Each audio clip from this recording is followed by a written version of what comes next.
আসসালামু আলাইকুম। অবিরাম বাংলার সংবাদে সবাইকে স্বাগত জানাচ্ছি আমি চিন্তিয়া হক। শুরুতেই বিআরবি কেবল সংবাদ শিরোনাম। দোষারোপের রাজনীতি থেকে বের হয়ে তরুণদের পরামর্শে দেশ গড়বে বিএনপি। চট্টগ্রামে ইউথ পলিসি সংলাপে তারেক রহমান কিছুক্ষণ পর যোগ দেবেন নির্বাচনী সমাবেশে। একটি দল সংসদ নির্বাচনে ৪৫ জন চোরকে মনোনয়ন দিয়েছে, হাসনাত আব্দুল্লাহর অভিযোগ। জাল ভোট প্রতিরোধে কেন্দ্র পাহারা দেওয়ার আহ্বান রুমিন ফারহানার।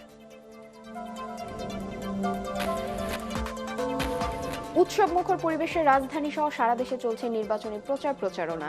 নানা প্রতিশ্রুতি নিয়ে ভোটারদের কাছে যাচ্ছেন প্রার্থী সমর্থকরা।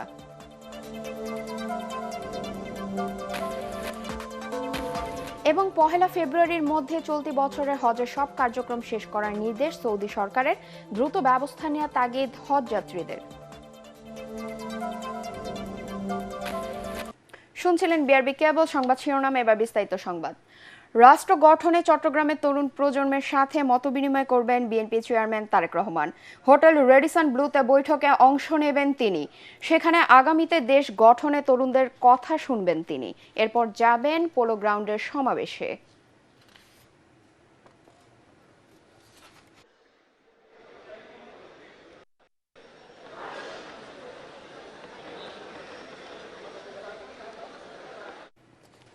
ধানের শীষের পক্ষে নির্বাচনী প্রচারণায় অংশ নিতে কিছুক্ষণের মধ্যেই চট্টগ্রামের পোলো গ্রাউন্ডে সমাবেশে যোগ দেবেন বিএনপি চেয়ারম্যান তারেক রহমান।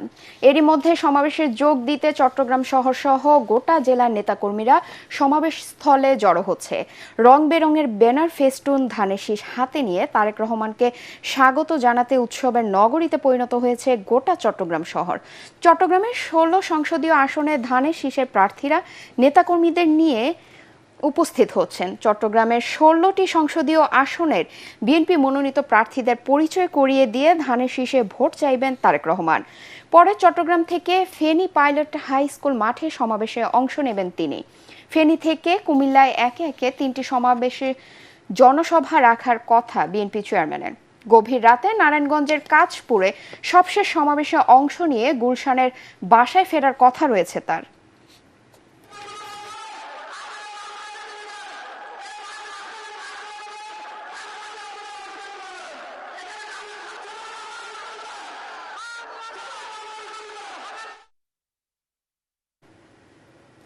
দর্শক, এই মুহূর্তে চট্টগ্রামের পোলো গ্রাউন্ডে আছেন সহকর্মী মইনুল আহসান। সরাসরি চলে যাচ্ছি তার কাছে।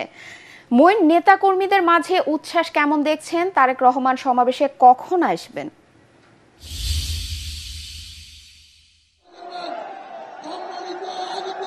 সিন্ধিয়া, গোটা চট্টগ্রাম শহর এখন উৎসবের নগরী। আপনি যেমনটি বলছিলেন, সেই উৎসবের ঢেউ আসলে এসে পড়ছে এই শহরের ঐতিহাসিক পোলো গ্রাউন্ড মাঠে। নিশ্চয়ই আমার পেছনে আপনি দেখতে পাচ্ছেন, আমার ক্যামেরার মাধ্যমে দর্শকরাও হয়তো দেখতে পাচ্ছেন যে পুরো চট্টগ্রাম জেলা থেকে এই নেতাকর্মীরা, চট্টগ্রাম আশেপাশের জেলা থেকে নেতাকর্মীরা মিছিল নিয়ে এই ঐতিহাসিক পোলো গ্রাউন্ড মাঠে জড়ো হচ্ছেন। নিশ্চয়ই দেখতে পাচ্ছেন আপনি যে অনেকের হাতেই রং বেরঙের ব্যানার রয়েছে, ফেস্টুন রয়েছে, ধানের শীষ রয়েছে। তারা এই চট্টগ্রামের, আপনি জানেন যে গোটা চট্টগ্রামের জেলায় 16টি সংসদ রয়েছে। সেই সংসদীয় আসনগুলোর থেকে যারা ধানের শীষ মূলত এই মিছিলগুলো রয়েছেন কর্মীরা তাদের পক্ষে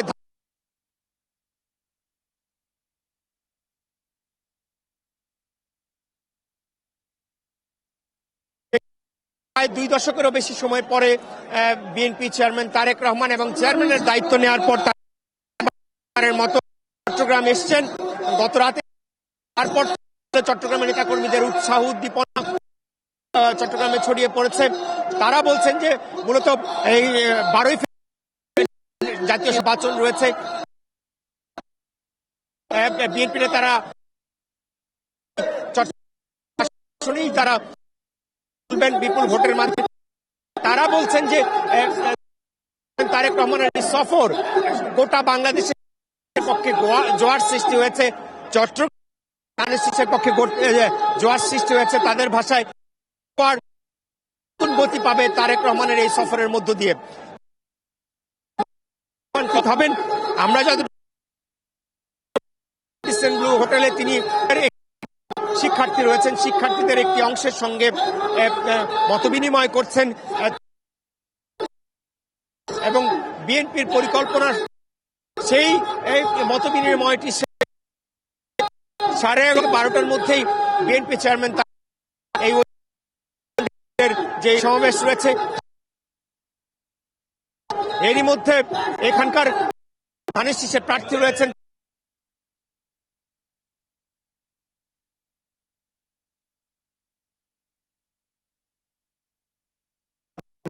যারা নেতা রয়েছেন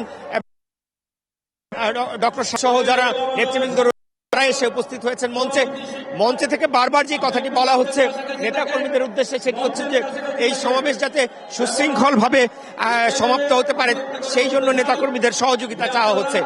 তারেক রহমান 11:30 থেকে 12টার মধ্যে এখানে উপস্থিত হবেন, তারপরেই আসলে এখানে যারা ধানের শীষের প্রার্থী ধানের শীষ। মঈন, আপনাকে ধন্যবাদ। অতীতে সংসদ সদস্য হওয়ার পর তারা চুরি করত, এবার আগে ভাগেই সংসদ নির্বাচনে একটি দল ৪৫ জন চোরকে মনোনয়ন দিয়েছে বলে মন্তব্য করেছেন এনসিপি দক্ষিণাঞ্চলের মুখ্য সমন্বয়ক হাসনাত আব্দুল্লাহ। পটুয়াখালী ২ আসনে ১১ দলীয় ঐক্যের প্রার্থী ডক্টর শফিকুল ইসলাম মাসুদের সমর্থনে বাউফল পাবলিক মাঠে অনুষ্ঠিত সমাবেশে তিনি কথা বলেন। হাসনাত আব্দুল্লাহ আরও বলেন, তরুণ প্রজন্মের রক্ত ও আত্মত্যাগের বিনিময়ে ক্ষমতায় এসে শাসক গোষ্ঠী বারবার সুবিধা নিয়েছে, এবার কোনো হুমকিতেই সে সুযোগ দেয়া হবে না। ভোট কেন্দ্র নিরাপত্তা নিশ্চিত করা হবে। সমাবেশে প্রধান অতিথি ছিলেন খেলাফত মজলিসের আমির মামুনুল হক, বিশেষ অতিথি ছিলেন দেলোয়ার হোসেন সাইদির সন্তান শামীম সাইদি সহ জোটের নেতারা।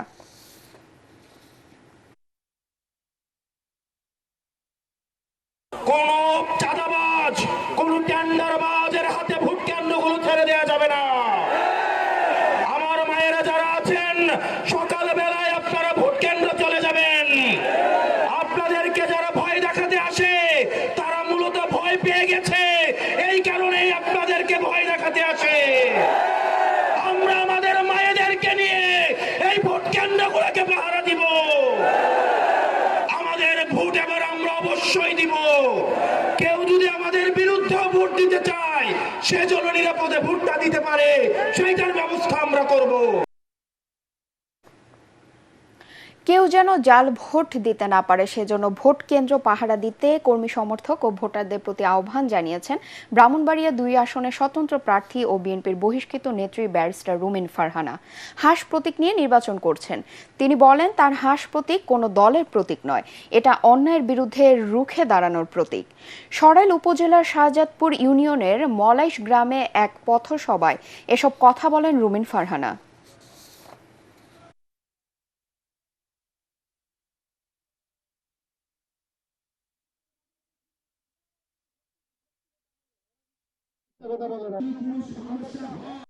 ভোটের দিন 11 তারিখ বিকাল থেকে 12 তারিখ ভোট গণনা, গুইন্না সই করা পর্যন্ত ভোট কেন্দ্র পাহারা দিবেন। আমার একটা হাঁসও যেন শেয়াল চুরি না করে, আমার কোনো হাঁসের ডিম যেন চোরের পোলা ভাইজা না খায়। আমার হাঁস, হাঁসের ডিম, হাঁসের বাচ্চা সব গুইন্না গুইন্না গুইন্না ঘরে তুইলা খোয়ারে ভইরা তালা লাগাইয়া তারপর বাসায় যাবে। উৎসবমুখর পরিবেশের রাজধানীতে চলছে ত্রয়োদশ জাতীয় সংসদ নির্বাচনের প্রচারণা। জনসংযোগ, সভা সমাবেশ আর মিছিল মিটিংয়ে সরগরম পাড়া মহল্লা। চলছে অভিযোগ পাল্টা অভিযোগ। পাশাপাশি ভোটারদের দাঁড়ে দাঁড়িয়ে গিয়ে নানা প্রতিশ্রুতি দিচ্ছেন প্রার্থী কর্মীরা, চাইছেন দোয়া ও সমর্থন। তবে ভোটাররা বলছেন, উন্নয়নমূলক কাজের পাশাপাশি সৎ ও যোগ্য প্রার্থীকে ভোট দেবেন তারা।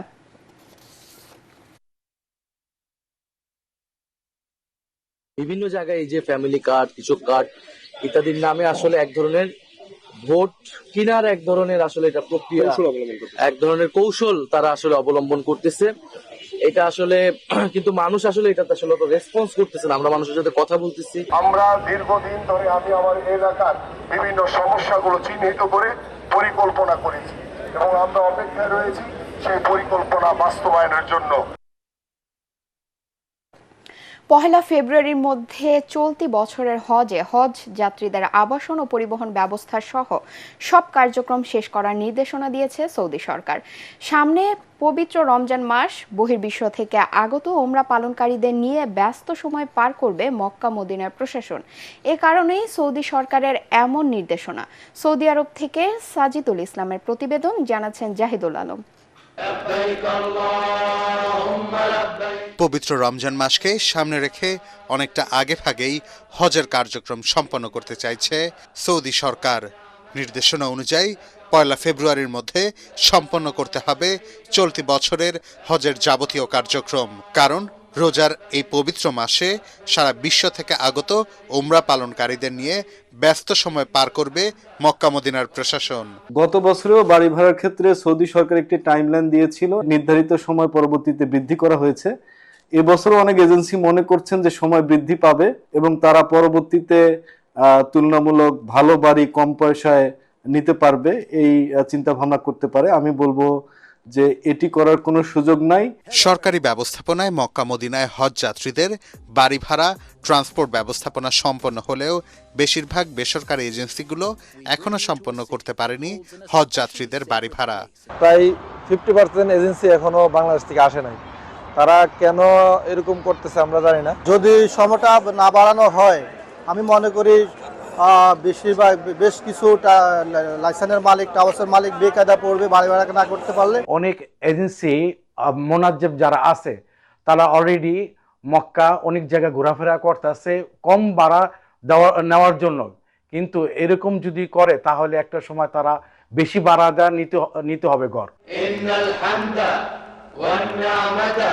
এদিকে গত বছর পাকিস্তানি হজ যাত্রীদের বাড়ি ভাড়া নির্ধারিত সময়ে করতে না পারায় কয়েক হাজার পাকিস্তানি হজ করতে পারেননি। বাংলাদেশের ক্ষেত্রে এমনটা যেন না হয় তা নিশ্চিতে দ্রুত পদক্ষেপ নেয়ার দাবি বাংলাদেশি হজ যাত্রীদের। Bureau report, ATN Bangla.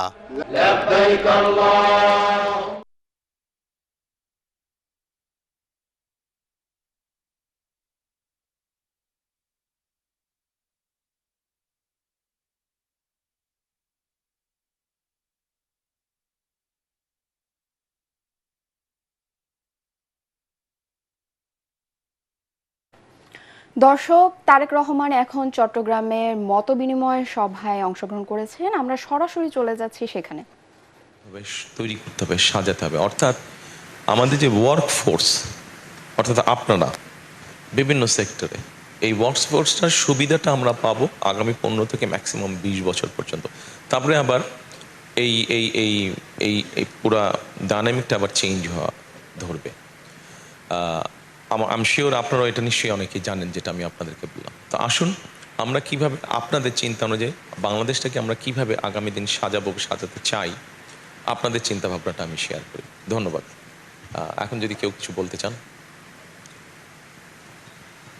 জি আপনি বলেন। রুমন মাইক।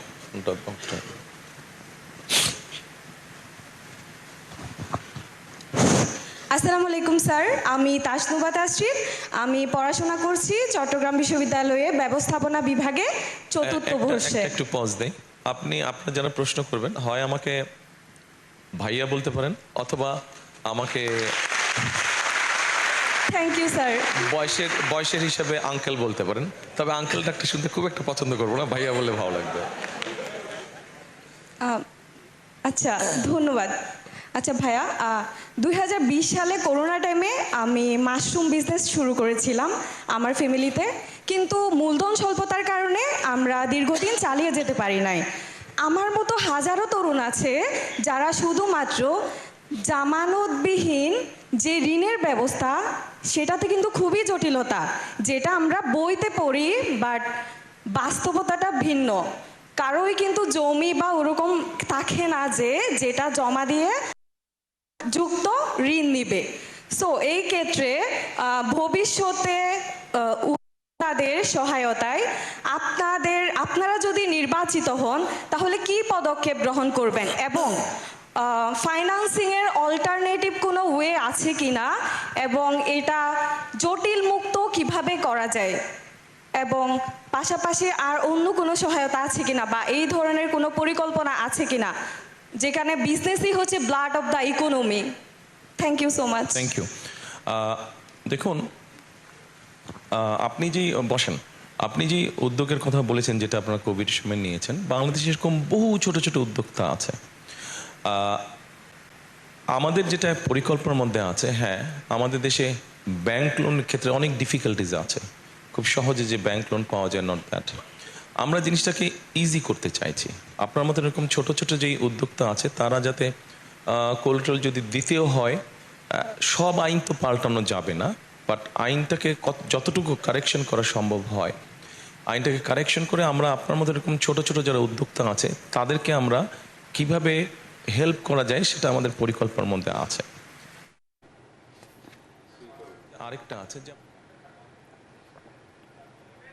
পড়ালেখা করতে সিটি কর্পোরেশনের জিম্মি দশা থেকে মুক্তি চান রাজধানীবাসী। ঢাকা ৭ আসনের প্রার্থীরা জানান, নির্বাচিত হলে বাসাবাড়ি থেকে ময়লা নেয়ার বিনিময়ে অতিরিক্ত অর্থ আদায় বন্ধে পদক্ষেপ নেবেন তারা। পুরান ঢাকার এই আসনটিতে পরিচ্ছন্ন মিনি সিটি হিসেবে গড়ে তোলার প্রতিশ্রুতি দিয়েছেন বিএনপির প্রার্থী হামিদুর রহমান হামিদ ও জামায়াতের প্রার্থী হাফেজ ইনায়েতুল্লাহ। মিজান শাহজাহানের রিপোর্ট। লালবাগ, কামরাঙ্গীরচর, চকবাজার ও বংশাল নিয়ে সংসদীয় আসন ঢাকা ৭। সরু অলিগলি আর জরাজীর্ণ ভবনে ঝুঁকি নিয়েই বসবাস করছেন এখানকার বাসিন্দারা। সামান্য বৃষ্টি হলেই জলজটে নাকাল হতে হয় তাদের। আছে গ্যাস সংকটও। বাসাবাড়ি থেকে সিটি কর্পোরেশনের কর্মীদের ময়লা নেওয়ার বিনিময়ে অতিরিক্ত বিল আদায়ের অভিযোগ আছে ভোটারদের। সময় 30 টাকা 50 টাকায় বাসা থেকে ময়লা নিত, এখন সেটা বাড়তে বাড়তে 100, 150, 200 টাকা কোনো কোনো বাসা থেকে নেয়। ভোটাররা বলেন, এসব জিম্মিদশা থেকে যিনি মুক্তি দিতে পারবেন সেরকম প্রার্থীকেই নির্বাচিত করবেন তারা। ভালো মানুষই দেশের কাজ করবে, রাস্তাঘাট উন্নয়ন করবে, ভালো করবে, ভালো করে যেই সরকার ভালো করবে এই সরকারই ভোট দিন। বিএনপির প্রার্থী হামিদুর রহমান হামিদ বলেন, নির্বাচিত হলে নতুন করে সাজাবেন বৃহত্তর লালবাগকে। ইয়াং জেনারেশন অনেক আগ্রহ যে ভোট এবার আমরা দিতে পারবো, স্বাধীন মতন ভোট দিতে পারবো, যাকে খুশি তাকে দিতে পারবো।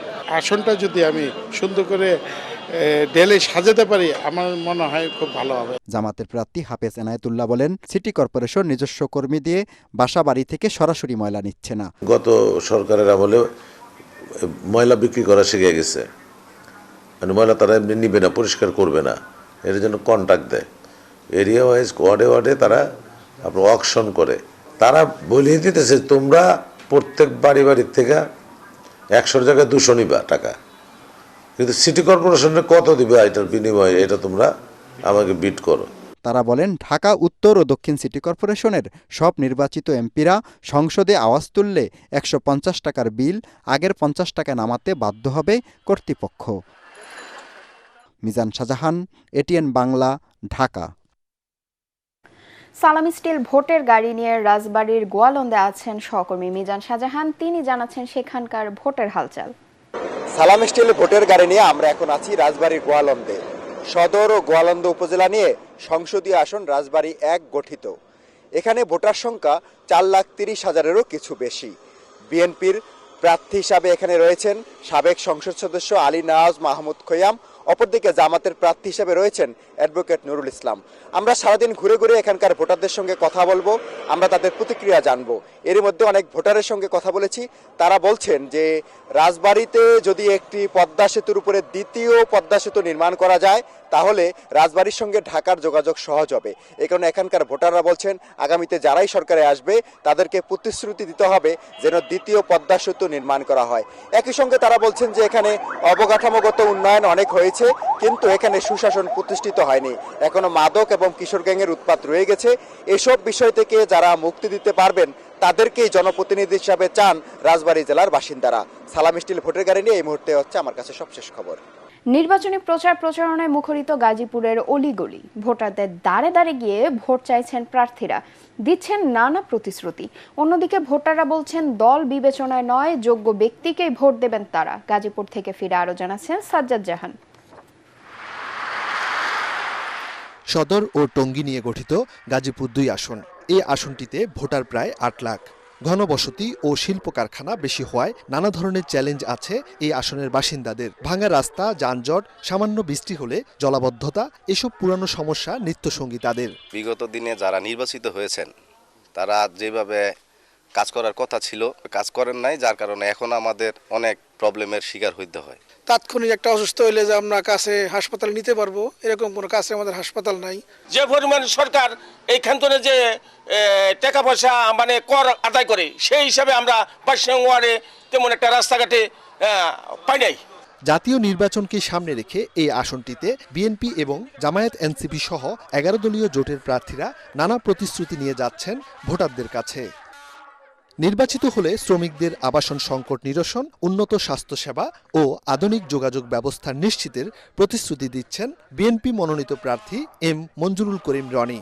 গাজীপুর যেহেতু একটা ইন্ডাস্ট্রিয়াল বেল্ট, এখানে আপনার বাংলাদেশের 64টা জেলার লোক এখানে বসবাস করে। কমিউনিকেশন ব্যবস্থাটা খুব এখানে দুর্বল এবং এই যে বিআরটি প্রজেক্ট যেটা করা হয়েছে এটা গাজীপুর মানুষের গলার কাটা এবং একটা দুর্ভোগে পরিণত হয়েছে। এদিকে জয়ী হলে গাজীপুর 2কে পরিকল্পিত ও বাসযোগ্য আসনে রূপান্তরের কথা জানান 11 দলীয় জোট মনোনীত প্রার্থী অ্যাডভোকেট আলী নাসের খান। তো আমরা কম্বাইন্ডলি এফোর্ট দিচ্ছি, মানুষের উচ্ছ্বাস আমরা লক্ষ্য করছি, মানুষ পরিবর্তন চায়। আর গাজীপুর 2 আসনের ভোটারবৃন্দ স্পষ্টত বলেছে আমরা লম্বা নির্বাচনী ইশতেহারের বদলে আমরা নিরাপত্তা চাই, শহরকে নিরাপদ হিসেবে দেখতে চাই। এছাড়া গাজীপুর 3 আসনের স্বতন্ত্র প্রার্থী অধ্যক্ষ ইজাদুর রহমান মিলন ঘোড়া প্রতীকে নির্বাচন করছেন। নিরাপত্তা নিয়ে শঙ্কার কথা জানান তিনি। এরকম একটা প্রার্থীকে গুলি করে মারা হয়েছে, এখন আমরা প্রার্থী হয়েছি, এখন ওইটা আমরা বুঝেই যে আমাদের ব্যক্তিগত সুরক্ষাটা নিজেরটা নিজে নিশ্চিত করা এবং পরবর্তীতে প্রশাসনের সাথে যোগাযোগ করে এটাকে শতভাগ আরও নিশ্চিত করার জন্যই আমি কথা বলেছি। শ্রীপুর উপজেলা নিয়ে গঠিত এই আসনে বিএনপির প্রার্থী ডাক্তার রফিকুল ইসলাম বাচ্চু। সাজ্জাদ জাহান, এটিএন বাংলা, গাজীপুর। দর্শক, সালাম স্টিল ভোটের গাড়ি নিয়ে এই মুহূর্তে রাজধানীর কাউরান বাজারে আছেন সহকর্মী ইয়াসিন রানা। আমরা সরাসরি চলে যাচ্ছি তার কাছে। রানা, কেমন দেখছেন রাজধানীর ভোটের হালচাল?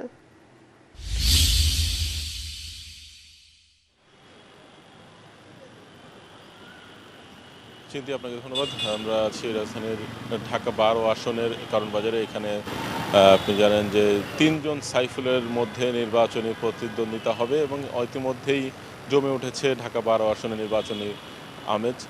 এখানে বিএনপি জোটের প্রার্থী রয়েছেন, ওয়ার্কার্স পার্টির সাধারণ সম্পাদক সাইফুল হক, জামাতের প্রার্থী দাঁড়িপাল্লা প্রতীকে নির্বাচন করবেন সাইফুল আলম খান মিলন, এবং যিনি এর আগে বিএনপির প্রার্থী ছিলেন, পরবর্তীতে বিএনপি এই আসনটি ছেড়ে দেয়। সাইফুল আলম নীরব, উনি বিদ্রোহী প্রার্থী হিসেবে, স্বতন্ত্র প্রার্থী হিসেবে ফুটবল মার্কা নিয়ে এই আসনে নির্বাচন করছেন। আমরা সকাল থেকে এই আসনের বিভিন্ন এলাকা ঘুরেছি। এখানে তেজগাঁয়ের রহিম মেটাল কবরস্থানে জামাতের প্রার্থী জুলাই শহীদদের কবর জিয়ারতের মাধ্যমে এখানে নির্বাচনী প্রচারণা শুরু করেছেন এবং পরবর্তীতে এখানে আমরা আরও খোঁজ নিয়েছি যে যারা এখানে ওয়ার্কার্স পার্টির যে প্রার্থী সাইফুল হক এবং ফুটবল প্রতীকের বিএনপির বিদ্রোহী প্রার্থী সাইফুল আলম মিরাদ, ওনারা সকাল থেকে নির্বাচনী মাঠে আছেন, প্রচারণা চালাচ্ছেন।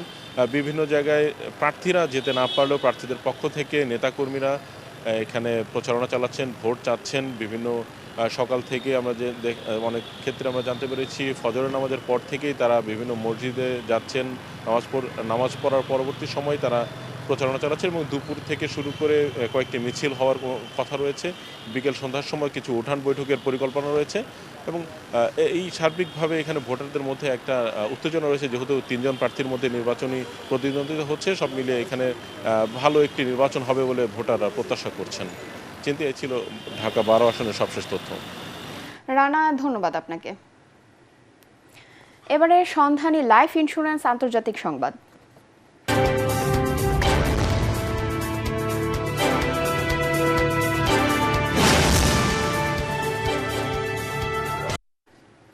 যুক্তরাষ্ট্রের মধ্যস্থতায় রাশিয়া ও ইউক্রেনের মধ্যে শান্তি আলোচনার উদ্যোগ নেওয়া হলেও কোনো সিদ্ধান্ত ছাড়াই শেষ হয়েছে ত্রিপাক্ষিক বৈঠক।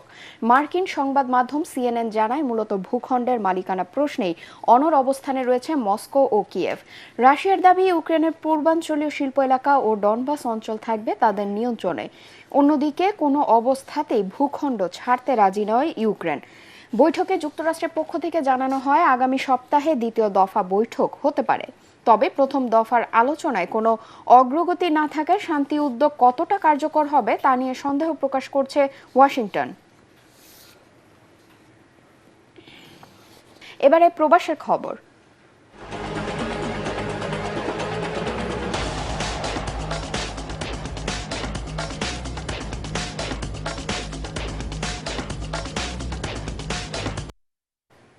যুক্তরাষ্ট্রের নিউ ইয়র্কে নানা আয়োজনের মধ্য দিয়ে সনাতন ধর্মাবলম্বীদের অন্যতম উৎসব সরস্বতী পূজা সম্পন্ন হয়েছে। স্থানীয় সময় শুক্রবার সিটির উডসাইড, জামাইকা, ব্রুকলিন আর ব্রঙ্কসে প্রবাসী বাংলাদেশি হিন্দু সম্প্রদায়ের আয়োজনে কয়েকটি মণ্ডপে সরস্বতী পূজা অনুষ্ঠিত হয়। পূজায় ছিল শিশুদের হাতে খড়ি, অঞ্জলি, প্রসাদ বিতরণ, ছোট আর বড়দের সাংস্কৃতিক পরিবেশনা।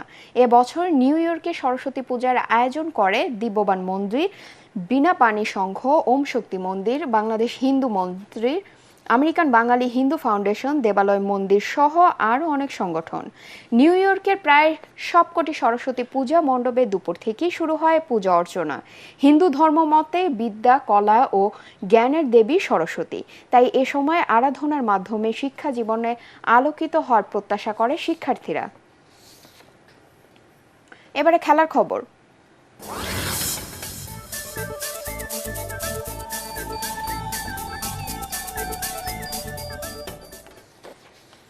বাংলাদেশের পরিবর্তে টি-20 বিশ্বকাপে খেলার সুযোগ পেয়ে উচ্ছ্বসিত ক্রিকেট স্কটল্যান্ড।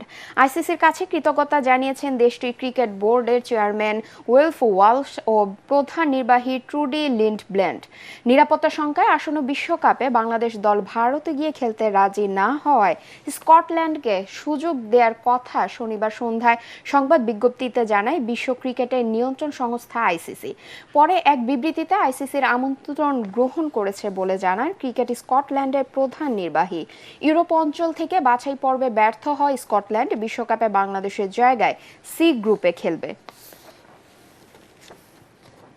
শেষ করার আগে বিআরবি কেবল সংবাদ শিরোনাম আরেকবার। দোষারোপের রাজনীতি থেকে বের হয়ে তরুণদের পরামর্শে দেশ গড়বে বিএনপি। চট্টগ্রামে ইউথ পলিসি সংলাপে তারেক রহমান কিছুক্ষণ পর যোগ দেবেন নির্বাচনী সমাবেশে। একটি দল সংসদ নির্বাচনে ৪৫ জন চোরকে মনোনয়ন দিয়েছে, হাসনাত আব্দুল্লাহর অভিযোগ। জাল ভোট প্রতিরোধে কেন্দ্র পাহারা দেওয়ার আহ্বান রুমিন ফারহানার। উৎসব মুখর পরিবেশে রাজধানী সহ সারা দেশে চলছে নির্বাচনী প্রচারণা। নানা প্রতিশ্রুতি নিয়ে ভোটারদের কাছে যাচ্ছেন প্রার্থী সমর্থকরা।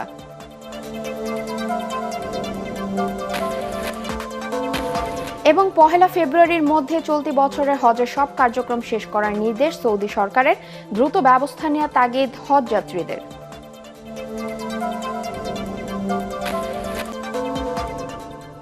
পরবর্তী সংবাদ দেখার আমন্ত্রণ জানিয়ে এখনকার মতো শেষ করছি। এটিএন বাংলা সংবাদ ইউটিউবে দেখতে ব্রাউজ করুন youtube/ATN Bangla News। ধন্যবাদ সবাইকে।